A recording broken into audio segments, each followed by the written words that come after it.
네, 평양에 도착한 푸틴 러시아 대통령. 오늘 낮부터 본격적인 일정을 소화할 것으로 보입니다. 정상회담을 포함해서 어떤 논의가 오갈지 자세한 이야기 나눠보겠습니다. 태영호 국민의힘 전 의원, 두진호 한국국방연구원 국제전략연구실장 두 분과 함께합니다. 어서 오세요. 안녕하세요. 안녕하세요. 일단 푸틴 대통령 어제 오후 9시에서 10시쯤 도착하는 걸로 지금 저희도 알고 있었는데 그 계획과는 달리 한 4시간, 5시간 가까이 늦었습니다. 이유가 어디에 있다고 보십니까? 일단 그 평양을 오기 전에 예. 극동 지역에 위치한 사하공학의 야쿠츠크에서 지방 일정이 있었는데요. 예. 사실은 뭐 저도 개인적으로 지방 일정이 그렇게 길어질까 늦어도 발표에 따르면 뭐 늦은 오후 뭐 저녁쯤은 그래서 한 저녁 한 8시 정도면 푸틴 대통령이 도착할 거로 예상을 했는데 결국 오늘 새벽 2시 20분께 30분께 도착을 한 것이죠. 여러 가지 각도에서 이 부분을 좀 바라볼 수 있을 것 같은데 보안상의 이유가 있었겠다라는 생각이 있고요. 두 번째는 푸틴 대통령이 1박 2일 그 이상의 오랜 시간 동안에 평양에 체류할 이유는 상당하지만 또 어떤 그 필요들은 조금 부족한 측면이 있었다. 그 얘기는 사전에 정상회담 의제가 대부분 다 조율이 됐고요. 예. 오늘 해야 될 것들은 약 1시간 한 반 정도 금수산 국빈관에서 정상회담을 조금 다소 형식적으로 이렇게 하고 이어서 최소한 20건 정도의 성과 사업들, 그러니까 어떤 협정이라든지 MOU, 이 서명식이 있는데 사실 이런 대부분의 성과 사업들이 이미 다 합의가 됐기 때문에 예. 굳이 뭐 디테일한 얘기들을 할 필요가 없을 것 같고요. 다만 이제 오늘 김정은 국무위원장 그리고 푸틴 대통령 간의 비공개 개인적인 또 이런 환담 면담들이 있기 때문에 합의되지 않은 정말 민감한 분야에서의 정상 간의 아마 그런 대화들이 오고 갈 것 같습니다. 네, 태전 의원께서는 어떻게 보십니까? 그 푸틴 대통령은 이번에 늦게 도착한 것이 북한이라는 데 대한 그런 특별한 이유 때문에 의도적으로 늦게 도착한 것 같지 않고요. 푸틴 대통령은 정상 외교에서 일정상 시간을 잘 지키지 않는 것으로 매우 유명한 항상 지각을 좀 많이 그렇습니다. 이번에도 보면 결국은 북한으로 떠나기 위해서 비행장으로 나오는 도중에 시내에서 일정에도 없던 주민들과의 만남 행사를 가지며 일했다는 거 아닙니까? 이걸 놓고 보면 물론 푸틴이 정상적으로 딱 출발해서 북한의 제 시간에 도착해야 되지만 이게 고질화된 이 하나의 푸틴 대통령의 악습이 이번에도 또 나오지 않았는가 저는 이렇게 이제 보고 있습니다. 예. 김정은 위원장이 새벽에 직접 영접을 하러 나갔습니다. 그런데 그 주변에 보니까요, 김 여장 부부장이나 아니면 뭐 최선희 외무상 같은 다른 수행단은 보이질 않더라고요. 뭐 시간이 늦어서 그런 걸까요? 왜 그런 걸까요? 그 통상 우리 외교 우선 관례상 푸틴은 비행기에 자기 수행원들, 장관들을 다 싣고 왔습니다. 예. 그러면 김정은도 당연히 북한 측 장관급 인사들을 다 데리고 나가서 영접하는 것이 의전상 통상 관례인데요. 저렇게 김정은 혼자 나간 거는 새벽 3시가 다 된 이런 시간대라는 것도 있고 필경 북한 측과 러시아 측과의 사전 조율이 있었던 것으로 보아집니다. 새벽 시간이 너무 늦었으니 이미 준비했던 환영 행사에 많은 것을 좀 취소하고 또 세계적으로 다 이번 행사를 보는데 새벽 3시에 늦게 도착한 사람을 위해서 북한이 저렇게 많은 간부들을 대동하고 또 북한이 통상 외국 정상들이 올 때 보여주는 모습이 시내에 수만 명의 군중이 나와서 환영하는 이런 모습이 아닙니까? 그런데 새벽 3시가 다 된 시간에 이렇게 많은 간부들과 군중을 동원한다는 것이 정상국가의 모습에서는 이게 좀 합리적으로 보이지 않는다. 이런 사전 조율과 또 김정은 나름의 판단이 있어서 좀 정상국가의 모습을 보이려는 이런 많은 그런 고려가 있지 않았는가 이렇게 생각됩니다. 수행어는 없었지만 그 푸틴 대통령이 김정은 위원장에게 선물했던 러시아제 그 리무진 타고 이동하면서도 온갖 그 불빛이 환하게 비추고 있고 뭐 또 의전 차량들, 의전 오토바이들도 화려하게 좀 의전을 한 부분들도 있거든요. 이런 부분 어떻게 보셨습니까? 야간이었기 때문에 태 의원님 말씀하신 대로 뭐 주간에 하는 것처럼 대대적으로 할 수는 없으나 나름대로 정상 국가라고 하는 또 그것을 국제사회가 좀 인식해주길 바라는 테두리 안에서 나름대로 합리적으로 하되 충분한 어떤 예의를 다하기 위한 그래서 이번 정말 세기의 사건이죠. 푸틴 대통령이 지금 24년 만에 그것도 전쟁 중에 오고 그리고 러시아와 북한의 관계가 정말 수직 상승에서 획기적으로 변화되는 전환기적 시점에 있기 때문에 이 시간대에 할 수 있는 최선의 외교 어떤 정성을 다했다 이렇게 좀 평가를 하고요. 아마 오늘 이제 뭐 평양 시간으로 우리 시간으로 정오부터 이제 본격적인 김일성 광장에서 환영식을 시작으로 정상회담, 기타 서명식 등등등이 이루어지게 될 텐데 예. 아직 우리가 보지 못한 엄청난 퍼포먼스들이 아마 좀 기다리고 있지 않을까 이렇게 좀 보고 있습니다. 예. 네. 원래는 1박 2일 일정이었는데 네. 결국에는 이제 하루 당일에 다 끝나기로 했습니다. 오늘 공식 일정으로 어떤 것들 준비되어 있죠? 그 지금 일단 저 공식 환영 행사가 이제 있을 것으로 되고 있고 어제 오늘이죠. 오늘 새벽에 양측 인원들에 대한 공식 소개 행사를 예. 원래는 비행장에서 했어야 되는데 예. 비행장에서 하지 못했습니다. 예. 그래서 공식적으로 양측 대표단들에 대한 공식 소개하는 이런 의식을 가져갈 것 같고 공식 행사로서 뭐 촬영이라든가 정상회담 시작과 같은 포토라든가 이런 여러 가지 통상 정상회담에서 보여주는 이런 의전상 의례적인 행사들은 오늘 다 진행할 것 같습니다. 예. 그렇게 늦게 왔는데 또 오늘 오후 4시에는 또 베트남으로 출발을 해야 된다고 하더라고요, 푸틴 예. 대통령. 그 북한과의 일정을 좀 조율하는 데 문제가 있지 않았을까라는 생각도 들기도 하고요. 왜냐하면 북한에서는 25일 전으로 좀 요청을 했던 부분들도 소식이 들려오기도 해서 어떻습니까? 일단 굉장히 많은 것들을 예. 북한과 러시아가 고민을 했을 텐데 물론 북한 입장에서는 6.25 때 아주면은 상징성이 있기 때문에 예. 상징성이 있기 때문에 굉장히 고마웠을 텐데 지금 기상 자체가 6월 25일 기준으로 평양 또한 장마 시기에 접어들기 때문에 지금처럼 오늘 할 수 있는 김일성 광장 환영식이라든지 뭐 기타 체육 경기장에서 관람 콘서트 등등의 다양한 행사들이 제한되니 예. 이번 주가 비록 덥기는 하지만 예. 기상 측면에서 봤을 때는 아주 양호한 그런 조건이기 때문에 이런 시간을 피하면서 러시아 또한 6.25라고 하는 자극적인 시기를 좀 피했다고 좀 보고 있습니다. 예. 지금쯤이면 두 사람 만나서 무언가 대화를 하고 있을까요? 어떨까요? 이제 오늘 태 의원께서 말씀하신 예. 대로 공식적인 행사는 정오를 기준으로 김일성 광장에서의 공식 환영식 그리고 이어서 금수산 국빈관입니다. 아마 지금 푸틴 대통령이 금수산 국빈관에 지금 예. 체류하고 있는 것으로 보이는데 여기서 이제 정상회담 하고요. 그리고 정상회담 끝나고 나면 공동 서명 그러니까 20여 건에 해당하는 각종 예. 성과 사업에 대한 서명식이 이루어지고 그것을 바탕으로 지난해 9월 달에 버스터춘 우주기지에서는 공동 성명이 없었는데 오늘은 의미 있는 아마 공동 성명이 나올 것 같습니다. 그래서 예. 김일성 광장 공식 환영식 전에 아마 또 김정은 국무위원장이 푸틴 대통령과 비공식적으로 이곳에서 만나서 차담회를 한다든지 또 민감한 사안들에 대한 일부 좀 의견 교환이 있을 것이다 이렇게 좀 보고 있습니다. 이번 북러 정상회담에서 가장 핵심적인 상징적인 부분으로 보는 게 그 북러의 어떤 관계 격상 부분, 포괄적 전략 동반자 협정 체결을 이미 지시를 했다 이런 부분들이 있는데 이거 어떤 의미로 받아들여야 되는 겁니까? 예, 이번에 푸틴이 평양에 가기 전에 전 세계적으로 대단히 우려했던 점이 북한과 러시아가 냉전 시기 때의 그런 군사동맹 관계로 복귀하는 거 아니냐, 복원되는 거 아니냐. 여기 대해서 많은 우려를 표시했는데 푸틴 대통령이 평양에 도착하기 전에 노동신문에 A4 용지의 2페이지 반에 달하는 기고문을 발표했습니다. 그렇죠. 그 기고문에서 동맹이라는 말은 한마디도 하지 않고 동반자 관계라는 표현을 3번을 썼습니다. 예. 그것은 결국은 이번 북한 방문에서는 이렇게 자동 군사 개입을 전제로 하는 군사 동맹까지는 가지 않겠다. 동반자 관계에 머물겠다는 입장을 이야기했고 단 그 뒤에다가 꼬리를 붙였습니다.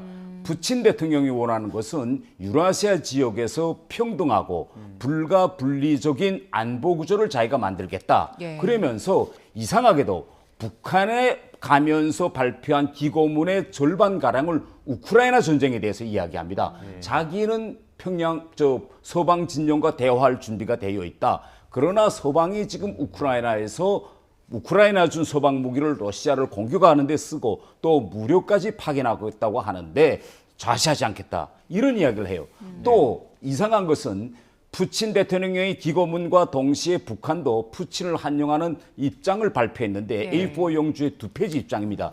그런데 외국 정상이 북한에 오는데 이 기고문의 첫 문장부터 마지막 문장까지 모두 다 우크라이나 전쟁 이야기를 합니다. 이것은 이번 푸틴의 평양 방문은 우크라이나 전쟁의 전황을 바꿀 수 있는 매우 큰 변수로 작용할 수 있는 이런 방문이라는 걸 전 세계에 대해서 북한과 러시아가 동시에 지금 이야기하고 있는 것이죠. 네. 그래서 이번에 평양에 체류하는 기간에는 포괄적인 전략적 동반자 관계까지는 가겠지만 향후 우크라이나 전세계가 어떻게 되는가에 따라서 군사 동맹까지도 갈 수 있다는 이런 가능성을 이렇게 푸틴의 기고문에서는 열어놓고 있습니다. 이 외교라는 게 단계적으로 움직이기 때문에 예. 일단은 동반자만 반복을 했고 동맹까지는 가지 않을 거라고 예. 보셨는데 앞으로 그 동반자가 아니라 동맹까지 가는 데 있어서 우크라이나 전쟁 말고요. 뭐 남북 관계라든가 북한과 미국의 관계가 영향을 미칠 가능성도 있습니까? 다시 한번 좀 태호 의원께서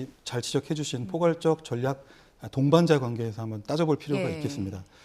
결론적으로 24년 전이죠. 24년 전 푸틴 대통령이 2000년 7월에 북한을 방문할 때와 그리고 24년 만에 지금 방문하는 때는 러북 관계가 좀 질적으로 다른 모습의 변화가 있는 것입니다. 그래서 당시에는 설린 우호 조약을 체결을 예. 했었고 이번에는 비록 동맹까지는 가지는 않더라도 포괄적 전략 동반자 관계라고 해서 러시아가 규정하는 대외 정책의 어떤 개별 국가의 관계 여러 가지 수준들이 있는데요. 지금 화면으로 단계별로 그렇습니다. 예, 보여드리고 그렇죠. 있는데 가장 높은 단계가 동맹 관계고 예. 그 밑에가 이제 포괄적 전략 동반자 관계, 예. 전략적 협력 동반자 관계, 기타 여타 관계들이 있는데 예. 사실 러북 관계는 지난 24년간 최소 어저께까지만 해도 설린 우호 단계로 그러니까 가장 마지막에 가장 있는 낮은 동반자 단계였습니다. 관계였죠. 예. 그것을 지금 거의 두 단계, 세 단계를 이렇게 격상시키고. 격상시키기 때문에 어쨌든 획기적으로 개선이 되는데 지적하신 대로 동맹은 아니라는 부분에서 예. 예. 어쨌든 우리 입장에서는 최악의 상황은 피했다 이렇게 좀 평가를 하지만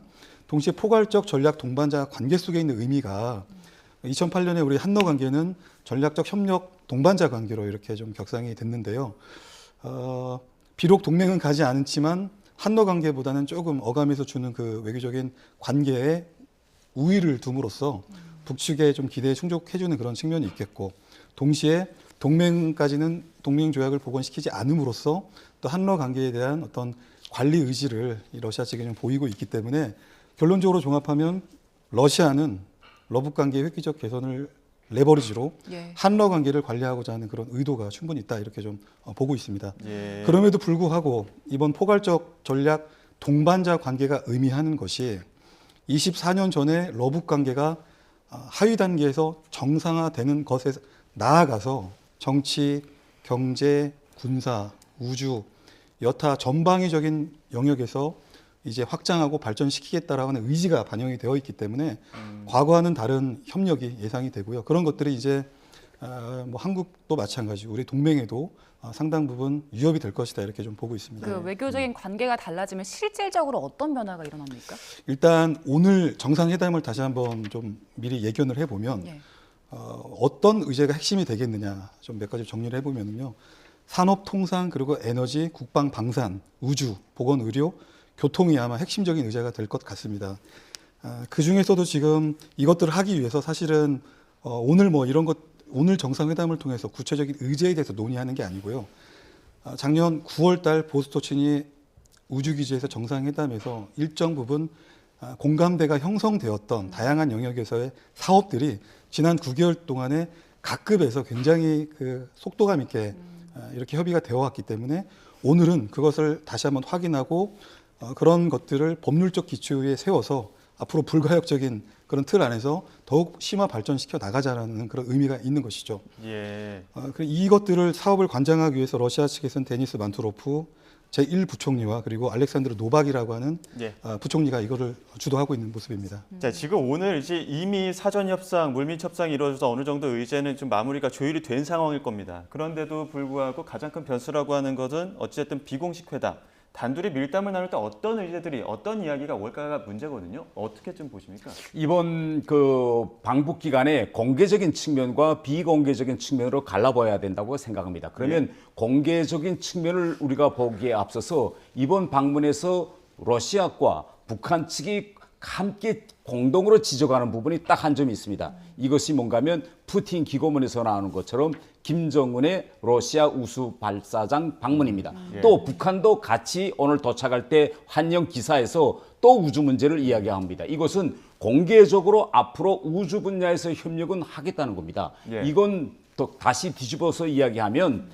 러시아의 입장에서는 이미 한국과 우주 분야에서의 협력은 이미 오래전에 했으니 러시아가 지금 뒤늦게 오고 있는 북한과 우주 협력 분야에서 협력하는 데 대해서는 미국이나 한국이 토를 다지 말고 여기다가 고부적인 반응을 보이지 말라. 예. 이미 러시아는 한국과 먼저 했다. 이런 측면이 대단히 강해서 이건 공개적으로 이제는 할 것 같습니다. 단 비공개적인 것이 우리한테는 더 중요한데요. 지금 세계가 푸틴이 평양 방법에 대해서 방점을 다르게 두고 있습니다. 예. 미국 같은 데서는 북한이 러시아에 어떤 종류의 포탄과 로켓을 제공할까? 그러니까 북한으로부터 러시아에 가는 뭐에 갈까에 방점을 돌리고 있다면 예. 우리 같은 경우에는 러시아가 북한에 뭘 줄 것이냐 이렇게 예. 전 세계가 방점을 두고 있는 예. 지점이 다르거든요. 그런데 이 비공개 회담에서는 대단히 장시간 이야기할 거라고 합니다. 이 우크라이나 전쟁에 과연 북한이 무엇을 줄 것이냐, 제대로 줄 것이냐, 양은 어떻게 할 것이냐 네. 이런 지점에 대해서 푸틴이 강하게 김정은에게 요구할 거고 김정은으로서는 여기에 대한 반대급부로 정말 북한이 지금 제일 안타까워하는 것이 뭡니까? 군사 정찰 위성입니다. 네. 다른 미사일이나 뭐 방사포 분야에서는 북한이 계속 성과를 이루었다고 자랑하는데 위성 분야에서는 실패하면 바로 실패했다고 인정합니다. 예. 그래서 김정은으로서는 어떻게 하나 이 고민을 떨쳐버려야 되는데 푸틴으로부터 이 위성 분야에 대한 이 군사정찰 위성 여기에 대한 지원은 이번에 확고히 받아내고 푸틴을 아마 베트남으로 떠나보내지 않을까 이렇게 네. 생각됩니다. 네, 우리 입장에서 궁금한 지금 태전 의원님께서 말씀하신 그 군사 정찰 위성 기술 러시아 측에서 제공하겠습니까? 일단 2024년 푸틴 대통령의 어록을 좀 살펴볼 필요가 있는데 다 애매한 내용들이었는데 그중에 가장 확실한 그 어록 중에 하나는 일종의 북한에 대한 공약 사항이었죠. 그래서 김정은 위원장이 갖고 싶어하는 인공위성을 쏘아올리도록 도와주겠다라고 이렇게 공약을 걸었고 실제 지난 5월 달에 군사정찰 위성 북한 물론 시험 발사에 실패는 했지만 기술적으로 기존에 이제 북한 발사체가 아니고요. 백두산 엔진이 아니고 러시아가 주로 사용하는 뭐 에카 산화제라든지 이런 종류의 엔진이 들어가서 발사체 통으로 혹은 일부 엔진을 러시아 기술이 들어가서 그래서 일부 좀 불안전한 상태이긴 하지만 결국 실패했지만 앞으로 성공 가능성을 향해 가는 그런 이제 과정 그래서 기술 진전이 이루어지고 있는 부분들인 것이죠. 그래서 북한은 러시아의 기술을 통해서 인공위성 관련된 부분들에 있어서 체질 개선을 앞으로 이루어 나갈 것이고요. 실제 오늘 러측에서 배석하고 있는 유리 보로소프라고 하는 러시아 우주공사 사장도 왔는데요. 아마 예. 배석뿐만 아니고 필요한 경우에 실무진 일부는 또 동창리라든지 이런 실제 발사체 현장들을 가서 어떻게 이런 우주 발사체 그리고 그런 인프라들의 현대화 나아가서 발사체 그 자체에 대한 여러 가지 북한의 우주 기술 능력을 고도화시켜주고 자립에 조력을 해줄 수 있을지에 대한 이런 것들이 현장에서의 확인이 이루어질 것으로 예. 예상을 해봅니다. 예. 우크라이나랑 어떤 고리를 봤을 때는 북한과 러시아가 기술과 어떤 로켓 이런 것들을 좀 교환할 수 있는 부분들이 좀 조율이 될 것이다. 퇴 전 의원님 앞서 말씀하셨는데 예. 경제적인 어떤 지원이나 뭐 대규모 또 노동력 수급 이런 부분에서 좀 어떻게 이루어질 거라고 보십니까? 그 푸틴은 이번에 기고문에서 뭐라고 발표했는가 하면 서방의 이제 대북 제재에 걸리지 않는 그런 아주 특별한 러시아와 북한 간의 무역 및 예. 상호 결제 시스템을 이번 기간에 합의하겠다. 예. 이렇게 했거든요. 이것은 뭔가 하면 유엔 대북 제재에서 러시아가 공식 이제는 탈퇴하고 북한을 경제적으로 도와주겠다는 거 아니겠습니까? 그러면 앞으로 이번 기간에 결국은 이전 냉전 시기 사회주의 때의 그런 특수한 결제 시스템을 돌아가겠다. 그때 당시에는 어떻게 했는가 하면 물건을 하나 주고 지금처럼 미국 달러로 결제하는 시스템이 아니고 연말에 가서 줄 거는 주고 받을 건 받고 연말에 가서 한 번에 결국은 무역 수지를 보고 모자라는 부분은 더 주고 이런 식인데 이렇게 러시아와 북한 사이에 아주 특수한 결제 시스템을 만들 것 같고 최근 몇 달 동안에 북한의 국무장관급에 대한 상들이 러시아를 끊임없이 찾아갔습니다. 그래서 많은 인력들이 러시아에 아파트를 건설하고 또 농사를 지으려고 많이 러시아에 들어갈 것 같습니다. 그러면 북한에서는 지금 현재 이것이 큰 외화 수입 원천으로 될 수 있는 거죠. 예. 자, 북한군 동향 문제로 조금 주제를 바꿔서 이야기 나눠가도록 하겠습니다. 자, 북한이 그 중부전선 그 군사분계선 일대에서 지금 대전차 방벽으로 추정되는 구조물 지금 설치하고 있다 이런 소식이 들리는 가운데 그 황해남도 개풍 지역 서부전선 최전방 일대에서도 관련 작업이 진행되고 있는 것으로 지금 화면 보시는 것처럼 확인이 되고 있죠. 네, 저희가 이제 YTN이 오늘 촬영한 영상인데요. 20명 정도 돼 보입니다. 북한 군들이 무기를 지어서 이미 불모지 작업이 끝난 지역을 중심으로 흰색 기둥을 설치하는 작업을 진행하고 있고요. 저기 보이시죠? 저희 흰색 기둥입니다. 북한군이 세운 기둥이 사람 키보다 훨씬 더 높은 걸로 보입니다. 또 담벼락을 만들기 전에 기초 작업을 하는 단계로 추정이 된다고 하죠. 예, 지금 해당 장면이 이제 YTN 취재진이 경기도 파주 오두산 그 통일전망대에서 촬영한 영상입니다. 북한이 서부전선 일대에서 그 관련 작업이 포착된 것, 그 흰색 기둥을 세우거나 또 군사 동향이 있는 것들 그런 화면들이 지금 포착된 게 처음인데 앞서 저희 그 합동참모본부가 어제 그 북한군이 중부전선 일대에서 지뢰 매설 작업하다가 전술도로 닦는 사진 여러 장 공개하기도 했었는데요. 그 사진도 있으면 좀 보여주시죠. 자, 지뢰 매설 작업하면서 이제 북한군들이 움직이고 있는 동향이 저희가 지금 합참 사진을 통해서 한번 여러 장 공개해 드리기도 했습니다. 합참이 지난 4월 이후에 그 북한의 지뢰 매설, 또 불모지 작업, 또 대전차 방벽 작업, 구축 작업 이런 것들 해오고 있다 이런 말씀 저희가 합참 그 보도 자료를 통해서 전해드리기도 했습니다. 자, 지뢰 폭발도 있었고요. 여러 가지로 지금 그 군사 분계선 일대에서 북한군이 어려움이 많지 않겠습니까? 그럼에도 불구하고 이렇게 무리하게 작업을 하는 이유는 어디에 있다고 보십니까, 태전 의원님?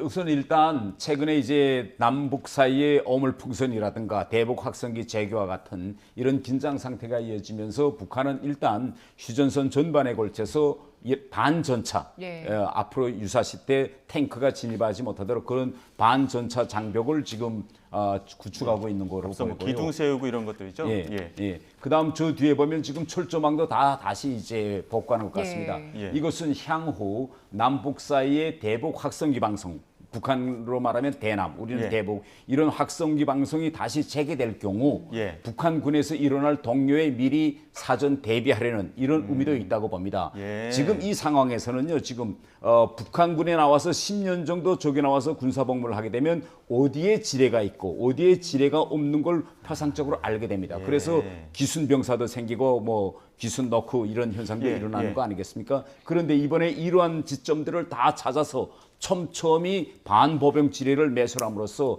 앞으로 향후 북한군에서 나타날 수 있는 이런 추가 탈북, 기순 이런 걸 막으려는 이런 의도도 오히려 지금 저는 상당히 깔려 있다고 그러면 보아집니다. 오히려 북한군의 이탈을 막기 위해서 지금 하는 작업들일 수도 있다는 거네요. 예, 왜냐면요, 실질적으로 우리가 현재 유사시 전쟁을 상황에서 가정했을 때 저게 지뢰가 매설됐다는 건 우리 군은 다 알고 있습니다.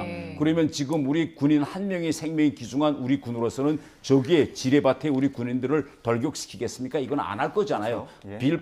필경 우리는 장갑차라든가 이런 데 태워서 군인들이 이제 싸움에 들어갈 건데 그럼에도 불구하고 예. 저렇게 반보병 지뢰를 무차별적으로 전 지역에 다 매설하는 거는 우리를 향한 조치도 있겠지만 예. 북한 내부에서 그렇게 탈북 루트가 될 수 있는 이런 지점들을 찾아서 모두 지금 지뢰를 매설하는 것으로 보아집니다. 네, 지금 화면으로도 대북 확성기 이제 모습 보이는데 그걸로 인한 대북 확성기 방송 재개로 인한 북한군의 이탈을 좀 막기 위한 조치로 보인다라는 말씀이신데요.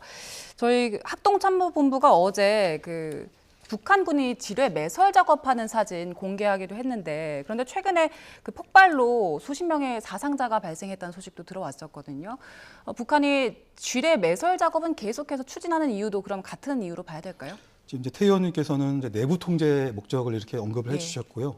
사실은 내부 통제에 더해서 북한이 작년 말부터 사실은 적대적인 이제 두 국가 체제, 우리 남한을 제1 적대국으로 이렇게 규정을 하고 있고 또 동시에 남북 군사 합의서를 사실 그 이전부터 위반하면서 다양한 도발들을 시행해 오는 것이죠. 그런 차원에서 북한도 북한 나름대로 이제 대비 태세를 강화하고 있는데요. 그래서 그런 흐름 중에 하나가 이제 GP를 다시 복원시키는 문제. 예. 나아가서 접촉 지역에서 이제 경계력을 보강을 시키기 위해서 철주를 세우고 일종의 이제 방벽이라고 하지만 지금 보여지는 모습은 방벽이라고 하기엔 너무 조악합니다. 그래서 실제 오두산 전망대에서 이렇게 북측 지역을 보면 북한이 지금 설치해 있는 이런 철조망 이제 철책 시설들이 굉장히 노후화되어 있기 때문에 예. 사실은 이제 앞서 말씀드린 그런 적대 국가, 제일 적대 국가를 내세우면서 동시에 자기들의 이제 내부 통제도 하지만 대비 태세를 강화하면서 동시에 노후화된 그런 철책들을 좀 강화하는 그런 측면도 있겠습니다. 예. 지금 화면으로 계속 보여드리는 장면이 이제 대북 확성기, 고정식 대북 확성기 모습입니다. 저희가 이제 파주시 오두산 통일전망대에서 앞서는 이제 뭐 저기 방벽 설치하는 작업들도 보여드리기도 했습니다만 지금 이 장면은 대북 확성기 모습 보여드리고 있고요. 지금 군사분계선 일대에서 북한군이 그 군사분계선 일대를 단순 침범으로 저희는 판단하고 있습니다만 그 들어오는 부분들 저희도 도발 사격을 들어오지 말고 방지 사격을 하지 않았습니까? 예. 그게 강대강으로 가다 보니까 결국에는 좀 북러 정상회담 끝난 뒤에는 북한의 도발이 좀 더 강도 높게 진행되는 거 아니냐 이런 우려들 나오거든요. 예. 어떻게 보십니까? 우선 지금 중국의 입장이 매우 중요하다고 생각합니다. 푸틴의 방북이 중국은 지금 영내 평화와 안전을 해치는 대로 가면 안 된다. 이런 점을 지속적으로 이야기하고 있습니다. 이건 쉽게 이야기하면 북한이 러시아를 등에 업고 한반도 정세를 긴장시키는 건 하지 말라. 이런 예. 압력적 차원에서의 메시지를 지금 중국이 내고 있고 다른 하나는 북한의 진 의도가 뭐냐. 또 현실적으로 이런 고강도 도발이 전면전으로 이어질 경우 북한이 전쟁으로 지금 나올 수 있는 상황이냐를 우리가 봐야 되는데 예. 지금 김정은은요. 마치도 휴전선에서 큰 고강도 도발을 할 것처럼 저렇게 긴장 수위는 올리고 있지만 예. 김정은의 온통 생각은 지금 우크라이나에 가 있습니다.